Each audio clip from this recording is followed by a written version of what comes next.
A suspicious death investigation underway following a gruesome discovery. It's shocking. I've never covered anything like this before. Some breaking news tonight and an investigation underway after a bizarre discovery. A park goer had spotted a severed human leg. Their daughter was found dead and dismembered after a first date last April. She had the most angelic glow and aura around her. Mentally, I can't accept it. I feel like I might lose the last piece of my sanity if I do. It's an unimaginable pain the parents of Sade Robinson simply cannot escape. Cutting off the breast, dismembering limbs, beheading her. Those acts, simply put, ladies and gentlemen, are the acts of a killer.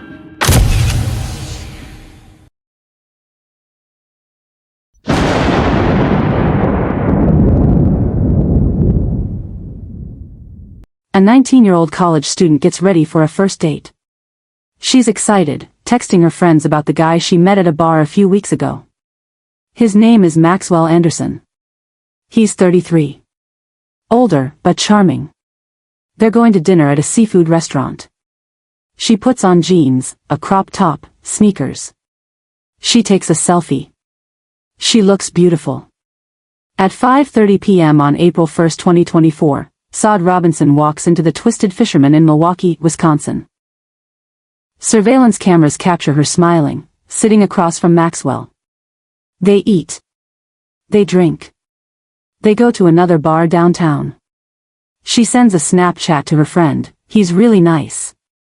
Around 9 p.m., they head to his apartment on Milwaukee's South Side. Her phone pings there at 12:45 a.m. Then it goes silent. The next morning, April 2nd, Sade doesn't show up for her shift at Pizza Shuttle. Her co-workers are immediately worried. Sade never misses work without calling. They file a missing persons report. The jury here today seeing some images from the Milwaukee County Medical Examiner's office that are just too gruesome to show on television. But late this afternoon, those same jurors also got to see how Robinson spent some of her final hours. The prosecution Monday walking the jury through the final night of Sade Robinson's life, entering the Twisted Fisherman on April 1st, 2024 for a first date, meeting up with Maxwell Anderson. The two seen drinking and eating at the bar before leaving. Thank you so much. Bye. And heading to Duke's on Water for more drinks before going to Anderson's home on Milwaukee's South Side. The jury already knows the very next day, Robinson's severed leg is discovered on the shores of Lake Michigan in Cudahy's Warnemont Park. Her car found set on fire near 30th and Lisbon, and Anderson spotted on nearby bus security cameras.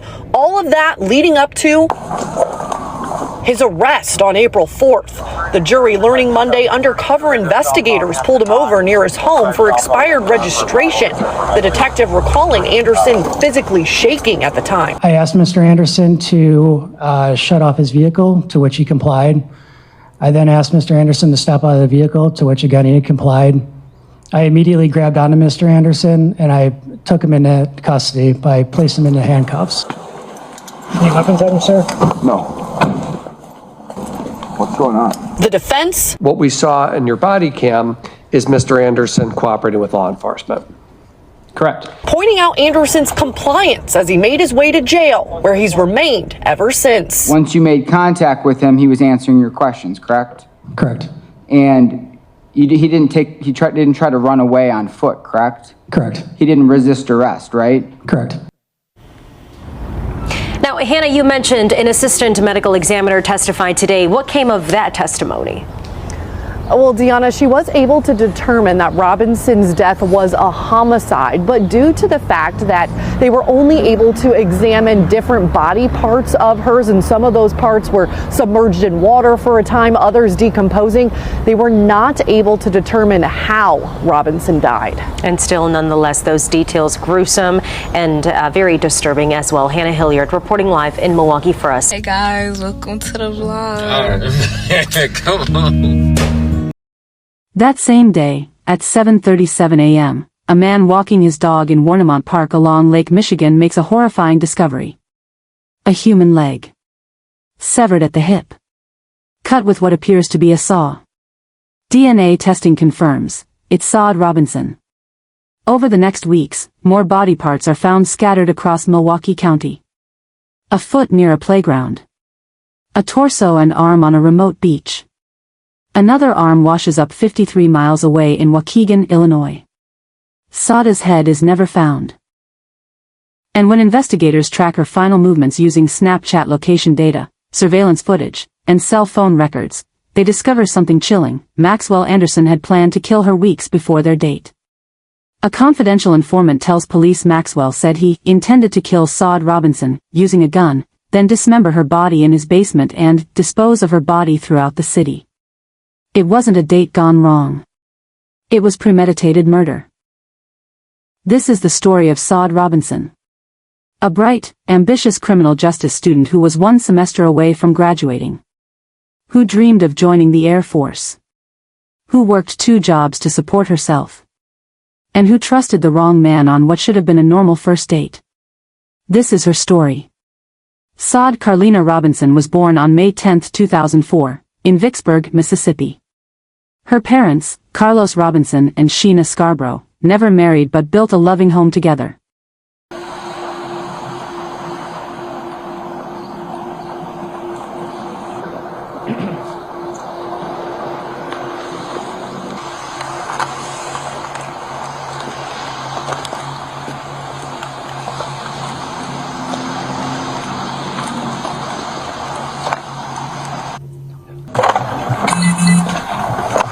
Super weird because that engine still looks like it's in pristine condition.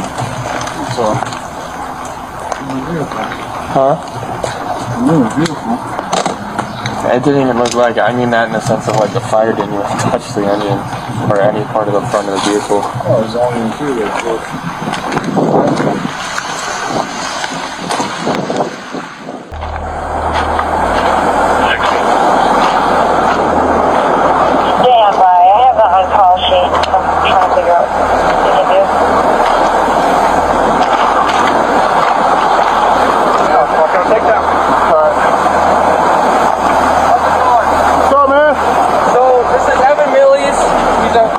With him before.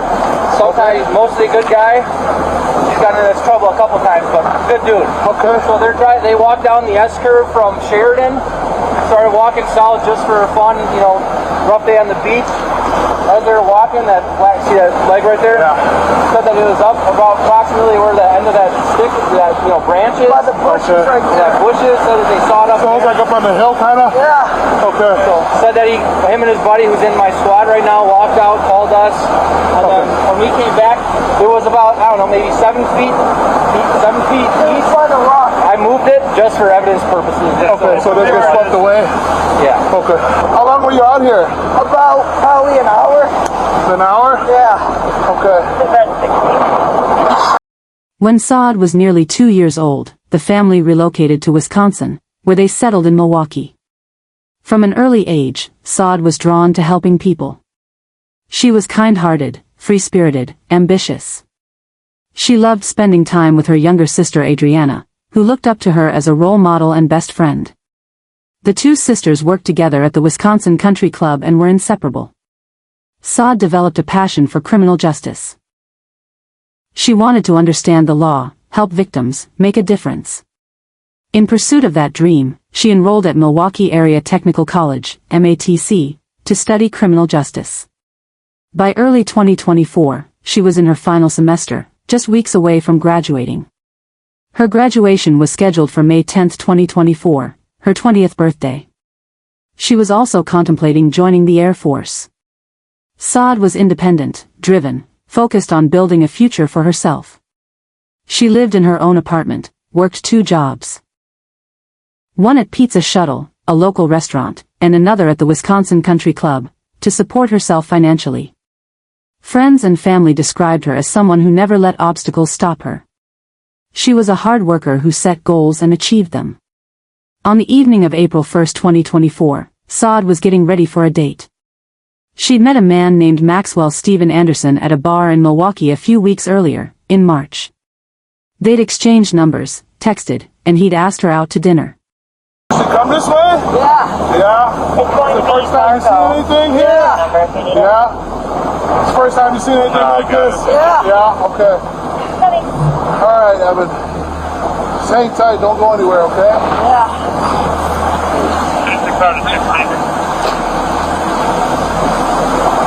Thank you. That is 100% correct. Copy, thank you.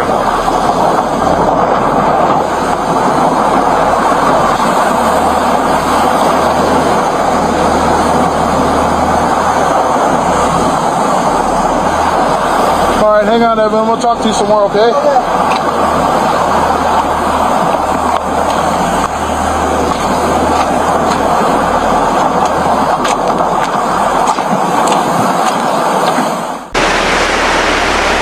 At the bottom of Warnemont Park's steep cliff, in or near Lake Michigan's roaring waters, investigators say a park goer spotted a bizarre sight Tuesday evening: a severed leg. We have officers out with the callers by Warnemont Park Golf Course. They're walking down by the pump house. Calling 911, Cudahy police say they were the first to respond just before 5:30 p.m.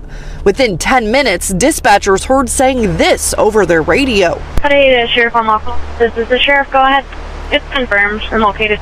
Our cameras captured investigators down at the bottom of the cliff searching the area. Milwaukee County Sheriff's Office immediately determining the leg belonged to a human.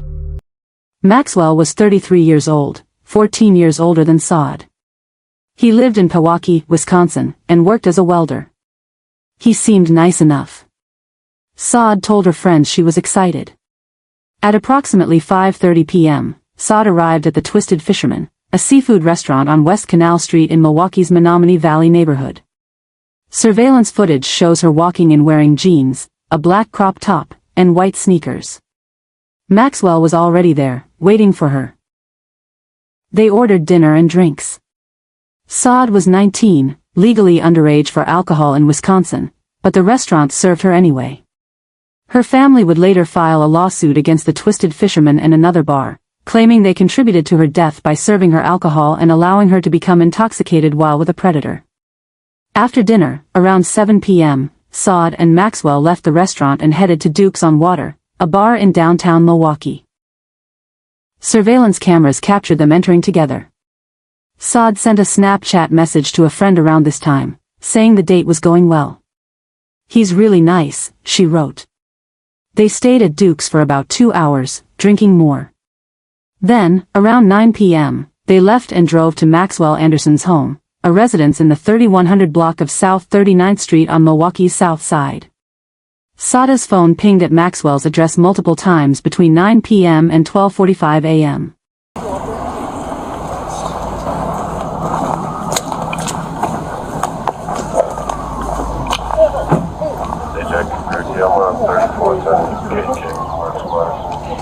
Head to southbound Hampton on, 45 southbound Hampton on for Apollo River Highway versus Chicago. Any weapons on him, sir? No. What's going on? Good. Somebody just radio it. Family and volunteers searching for the remains of 19-year-old Sade Robinson along Lake Michigan. They just want justice. They want justice. This is a horrible thing that happened, and they want justice. It's the same place where someone found Robinson's severed leg April 2nd, one day after investigators say she went on a first date with 33-year-old Maxwell Anderson. Anderson now charged with killing and mutilating Robinson's body. Phone records show she was there for hours. And then, at 12:45 a.m. on April 2nd, her phone stopped transmitting data from his residence. What happened inside Maxwell Anderson's home during those hours? Prosecutors would later present evidence that Saad was incapacitated. Photos recovered from Maxwell's phone, photos he took that night, show Saad lying face down on his couch, unconscious or barely conscious. Her breast is exposed. Maxwell is groping her. In the images, Saada's face is buried in the couch cushions. She appears unable to move or resist. Prosecutors argued that Maxwell had drugged Saada's drink, rendering her helpless. A woman who had gone on a date with Maxwell in February 2024, just 2 months before Saada's murder, came forward and told investigators that Maxwell had invited her back to his home and spiked her drink. She managed to escape before anything happened. But Saad wasn't so lucky. Sometime in the early morning hours of April 2nd, Maxwell Anderson killed Saad Robinson. The exact method isn't clear, her head was never recovered, so the precise cause of death couldn't be determined. But investigators believe he shot her, likely in his basement. Then came the dismemberment. According to a confidential informant who spoke to police, Maxwell had planned this murder weeks in advance. The informant claimed Maxwell told them he intended to kill Saad Robinson, and had prepared his basement for the crime. The informant said they saw 3 saws in Maxwell's basement, saws Maxwell planned to use to dismember her body. And that's exactly what he did. In the early morning hours of April 2, 2024, surveillance footage from Maxwell's neighborhood shows Saad's 2020 Honda Civic leaving his residence around 3 a.m. But Saad wasn't driving. The driver's seat had been moved all the way back. I just got in at 1 o'clock on April the 3rd, and there's a loud bang at the door. I just seen my baby that Sunday on Easter. We just did family dinner at my parents'. Monday morning, she FaceTimes me on her way to work. That Monday morning is the last time Mommy got to talk to her baby.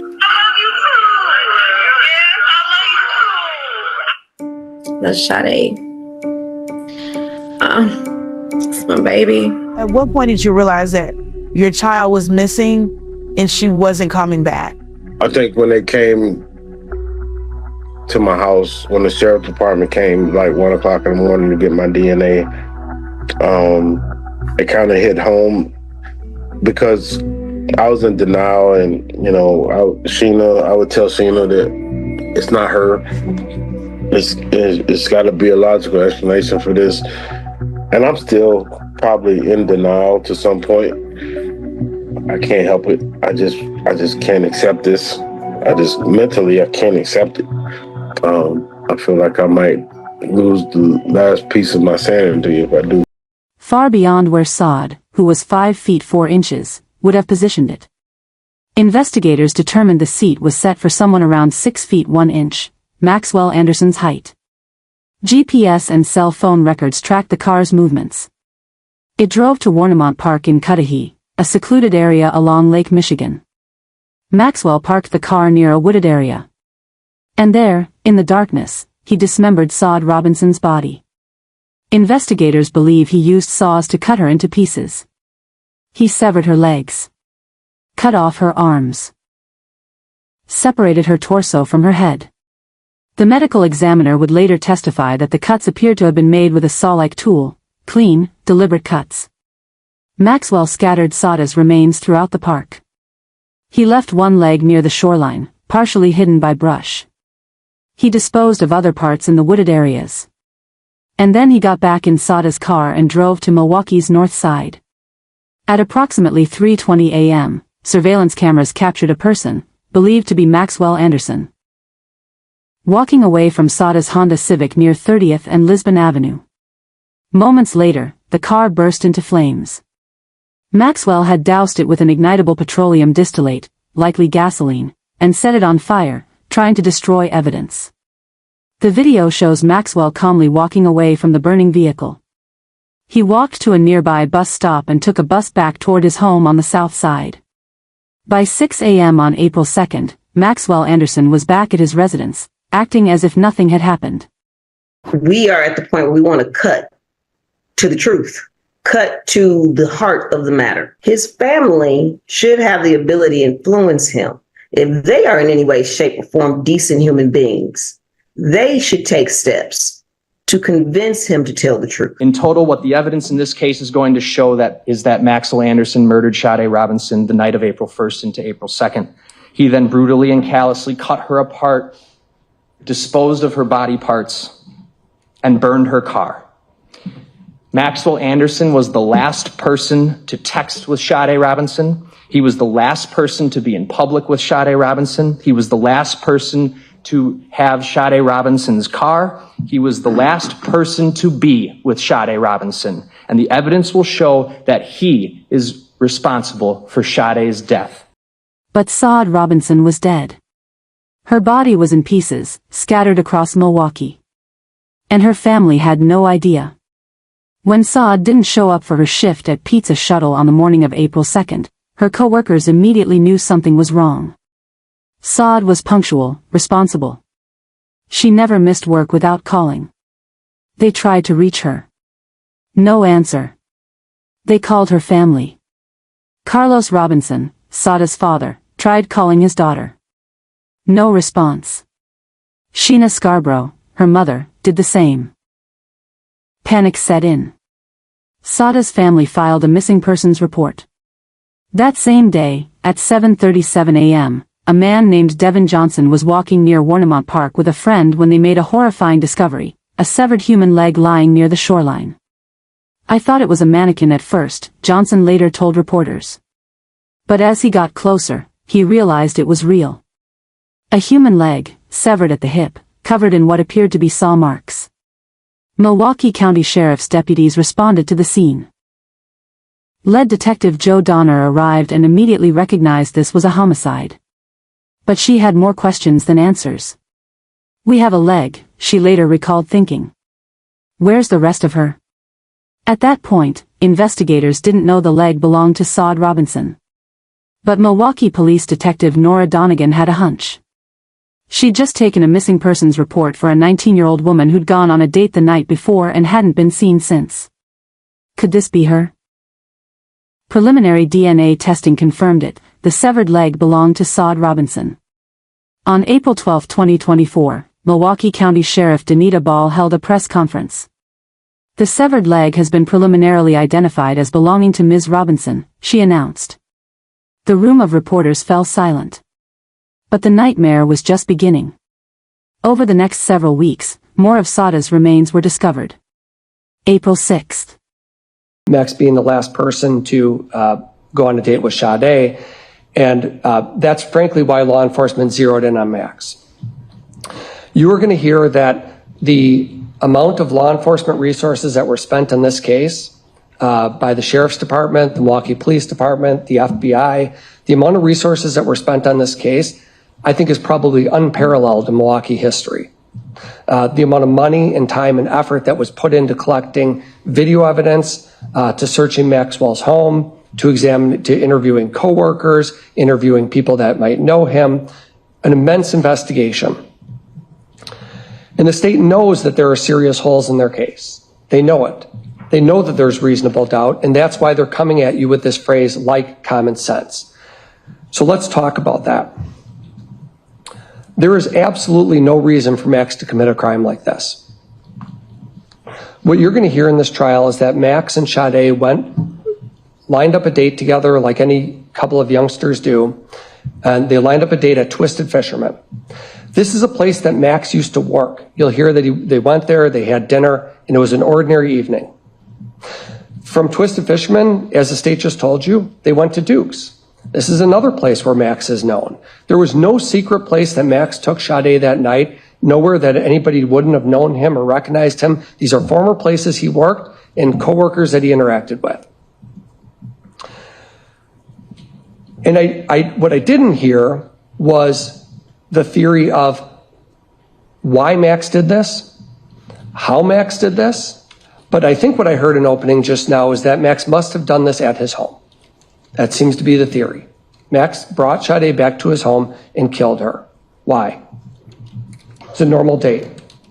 You'll see them let camera footage leaving Duke's. You'll see them, Sade driving back to his place. You'll see them going there. In this timeline you were just given, I don't know how many witnesses they're going to call throughout this trial to put in this video or that video, but one thing you'll see throughout this is that we don't dispute any of that timeline, that they went out together and went back to Max's house, but that doesn't mean he killed her. How did he do it, and why did he do it? Why would he ever do something like that? A severed foot was found near 31st and Galena Streets in Milwaukee's Walnut Hill neighborhood, near a playground where children play. April 18th, a torso and an arm were discovered on a remote stretch of Lake Michigan Beach in South Milwaukee. May 11th, Saada's right arm washed ashore on Waukegan Municipal Beach in Illinois, 53 miles from Milwaukee. Saada's head was never found. To this day, it remains missing.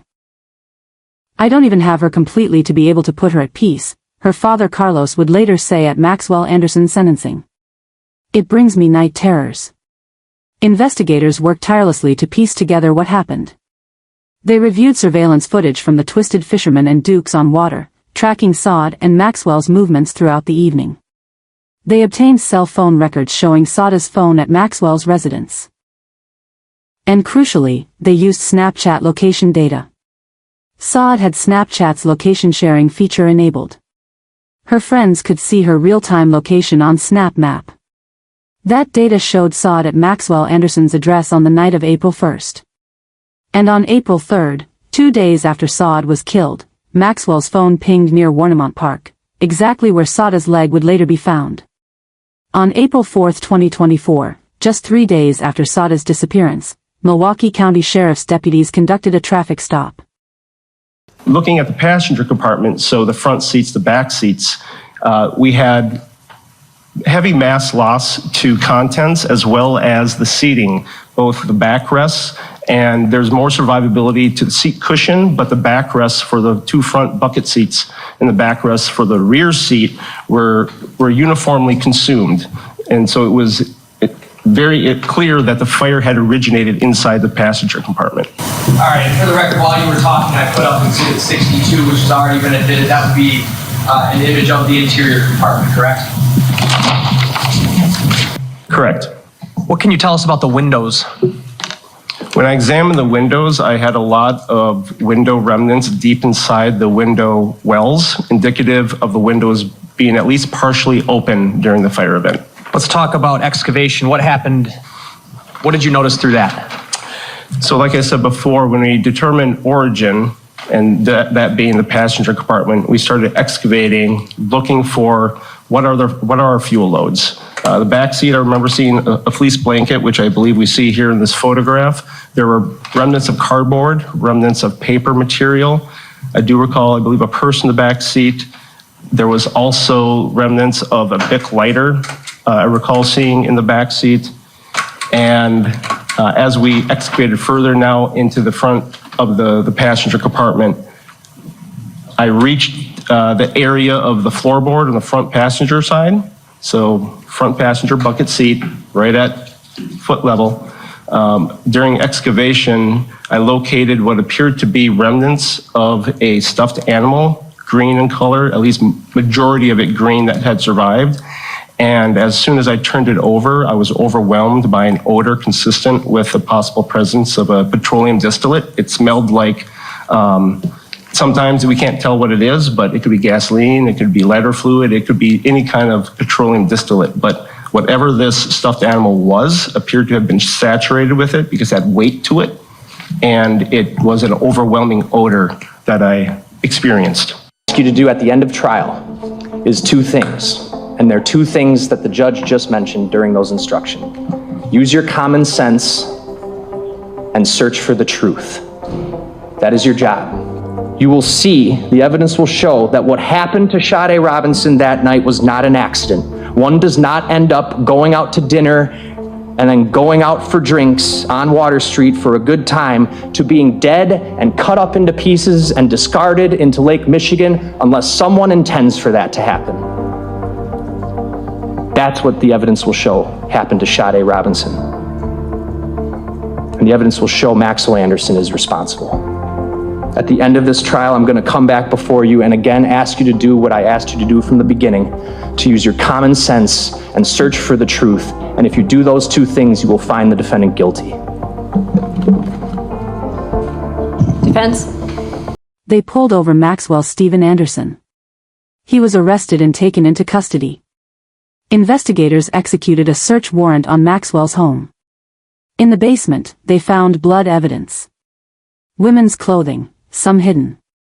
Swabs of suspicious stains. And 3 saws, exactly as the confidential informant had described. Forensic testing confirmed, Saad Robinson's DNA was in Maxwell Anderson's home.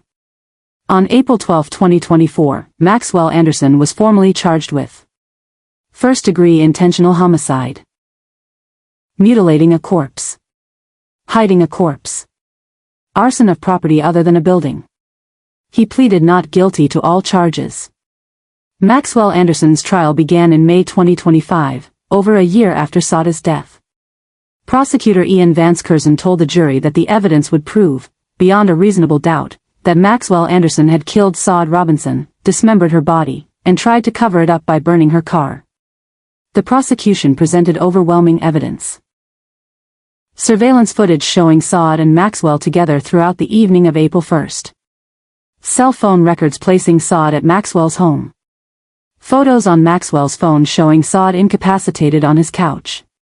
GPS data showing Maxwell's phone at Warnemont Park, where Sada's leg was found. Surveillance video showing Maxwell walking away from Sada's burning car. Forensic evidence, Sada's DNA in Maxwell's home, blood in his basement, was consistent with the cuts on Sada's remains. Testimony from a confidential informant claiming Maxwell had planned the murder weeks in advance. Testimony from another woman who said Maxwell drugged her drink on a date in February. She will be forever remembered as an angel.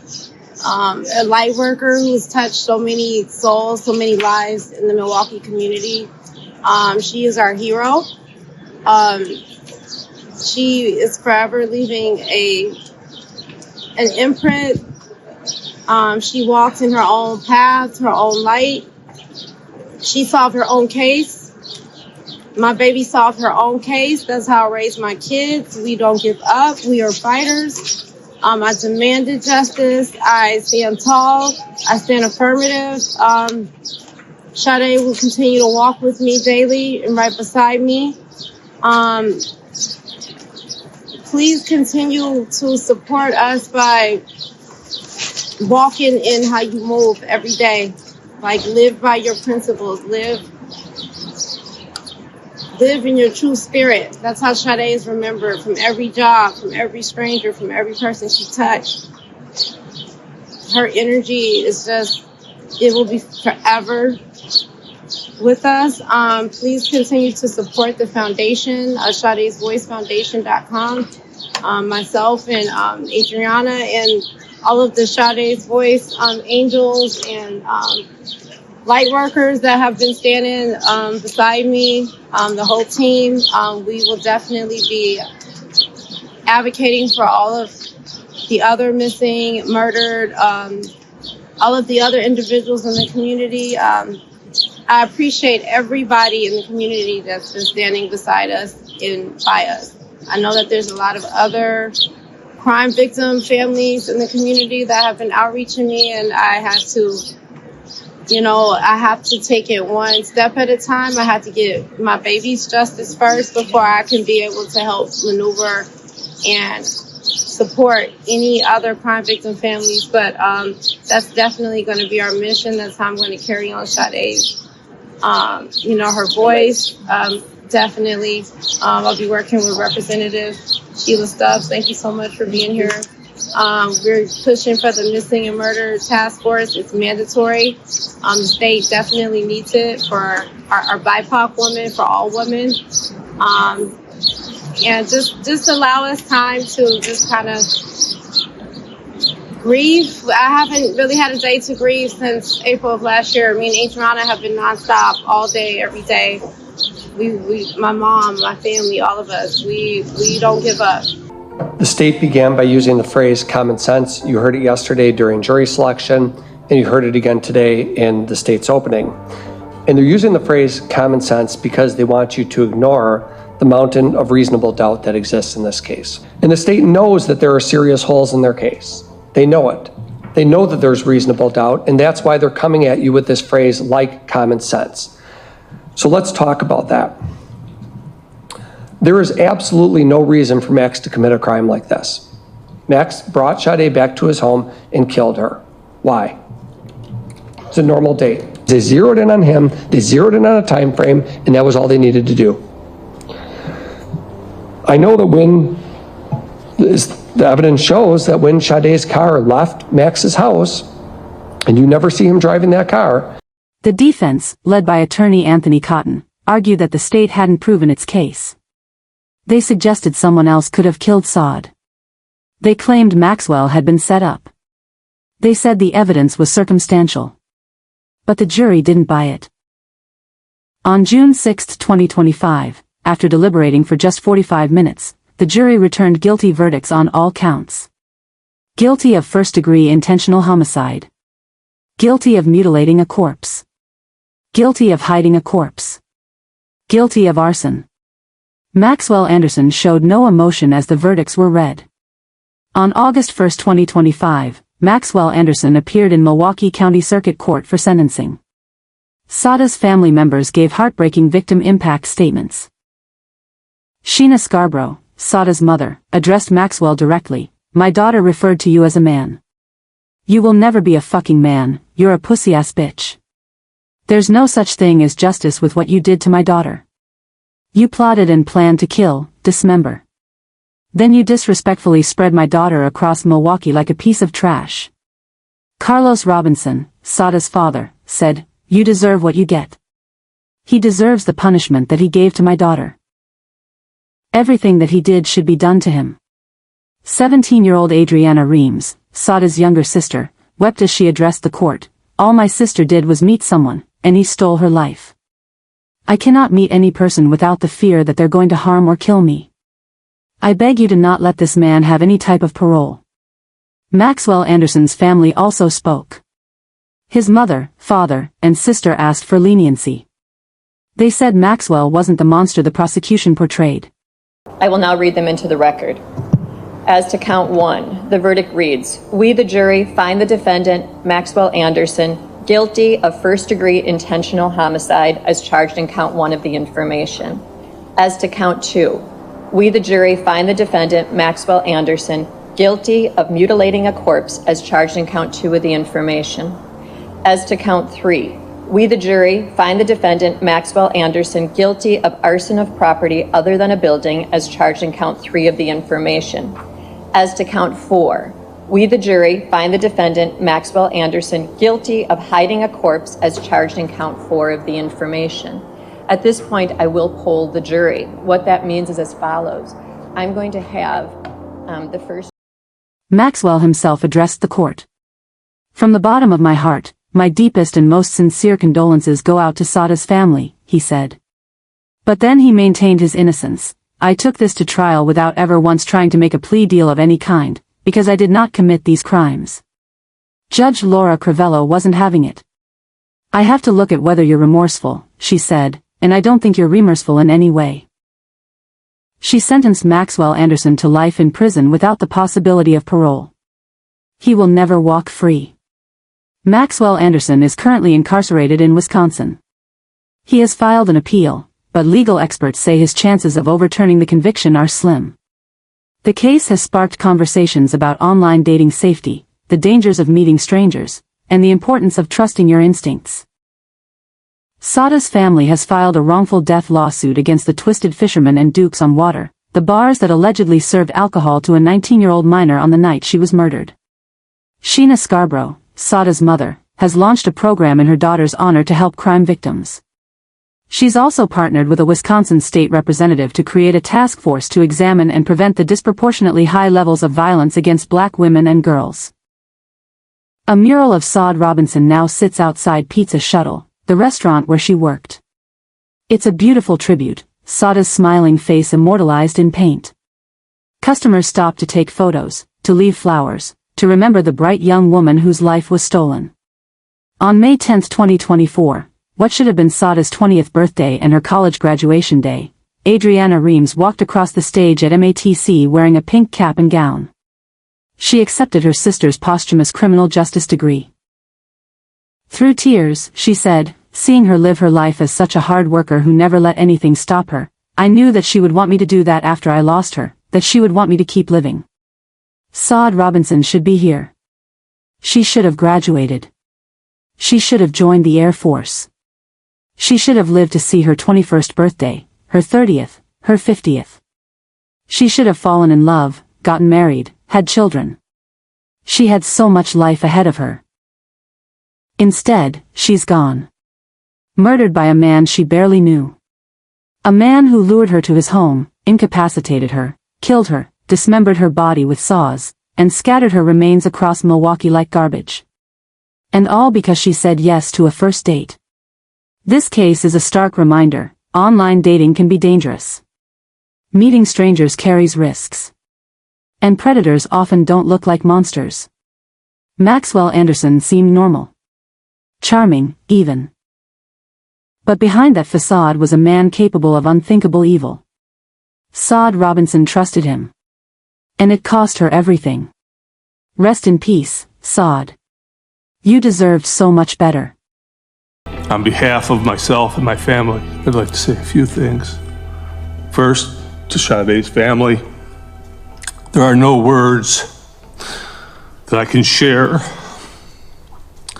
that will reduce your pain. You are all in my thoughts every single day. I'm not asking you to forgive anybody or anything. That is between you and your God. This demon and his whole ass attorney, they knew exactly what he did and what he was responsible for. They took us through extreme agony and pain. We are already dealing with so much trauma. You will be dealt with eternally, like I stated. But Your Honor, Judge, I'm asking that this demon be respectfully returned back to hell as soon as possible. That's what I'm requesting through the court. Please return him back to hell as soon as possible. My deepest and most sincere condolences go out to Sade's family, as well as everyone else affected by this tragedy. That being said, Your Honor, I took this to trial without ever once trying to make a plea deal of any kind, because I did not commit these crimes. And so I plan to appeal my convictions